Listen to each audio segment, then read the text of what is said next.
So my name is Claudia Ringler, and I welcome the very large interest in smallholder climate change adaptation in the room today. This is really excellent. And we really just have to continue this interest, so don't just go home and forget about it. At least not for a full year. Anyway, so I'm going to talk about better. As Neil has so eloquently told us, farmers today face rising risk from the uncertainty in our future weather events. We just don't know what the future brings. CGIAR has been working with governments, with the private sector, with civil society, and with farmers to develop risk management strategies, to implement, to test and implement such strategies, and also, very importantly, to evaluate those strategies to ensure that they're actually equitable and that they're sustainable. Because there's a lot going on that once we go back later on, we find happens to not support women, or happens to just fall apart because it's such a drain on government or donor resources. So I think the role of evaluation should not be underestimated. Why do we need to do better? The simple message on traditional risk management, which is insurance, is it's not cost effective anymore because we just don't know what the future climate brings. So this map here that you see on the screen shows 4 alternative predictions of changes in precipitation out to 2050. So if you look here at Mozambique, you can see that in 2 of those future predictions, we have quite a bit less rainfall in northern Mozambique, maybe up to 200 millimeters less. In the other 2, we will have quite a bit more rainfall, maybe 200 millimeters more. That's a 400 millimeter difference right there. So what are we insuring for? What are we planning for? The only place that looks quite good, as my colleague Keith had pointed out to me, is Cape Town. It will get drier every single time. So I hope that they actually have started to think about preparing for a drier future. So what do we need to do better? What do we need to do differently? We have to think about bundled insurance products, not just traditional insurance. We need to broaden the array of potential risk management strategies. So I work on water and irrigation. So what I usually think about in terms of risk management is irrigation.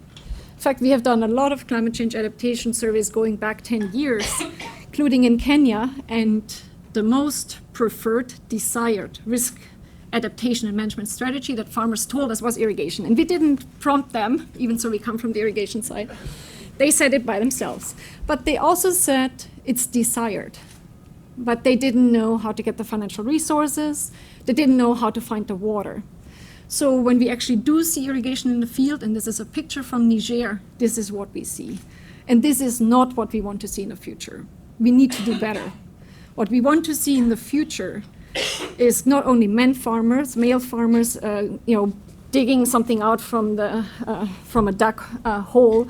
We want to see more solar-powered, small-scale, women-driven, sustainable irrigation systems. And the CGIAR research program on water and then ecosystems, where I'm a member of, is spending a lot of time on looking into how we can make these technology more equitable and more sustainable, because it could very well be a dream going bust. We have seen a lot of that happening in South Asia, where we see rapid declines in some of the groundwater tables because the technology was put in the field without thinking about the sustainability, governance, and institutional mechanisms to support long-term, the long-term perseverance of this technology. Another example, so we shouldn't, throw insurance like the baby with the basket out of the door or something. So there are options to still work with insurance and to bring it to the field. And this is an example of an insurance-linked credit product that my colleague Liang is testing with support from the Global Resilience Partnership and other partners in Kenya. So what's happening here is that when there is a severely adverse weather event, there are insurance companies that don't backstop the farmers. They backstop the banks that have given out the credit. And so what we see as a result, that the insurance is basically a lot cheaper because they don't have to deal with thousands of farmers. They just deal with 3 banks in that case. And as a result, we see higher uptake of loans by farmers who have access to the risk contingent credit.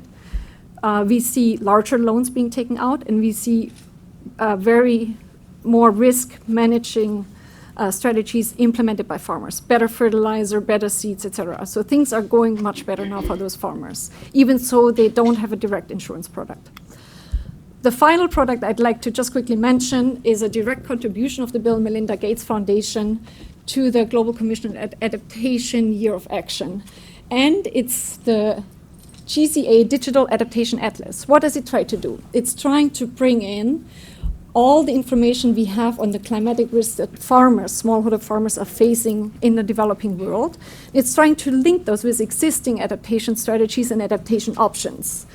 And it's trying to use more of the artificial intelligence and remote sensing options to understand what adaptation options are already going on.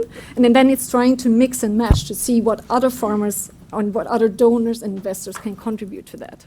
So this is the last tool I would like to leave you with, and I'm handing over to my next colleague. Thanks so much.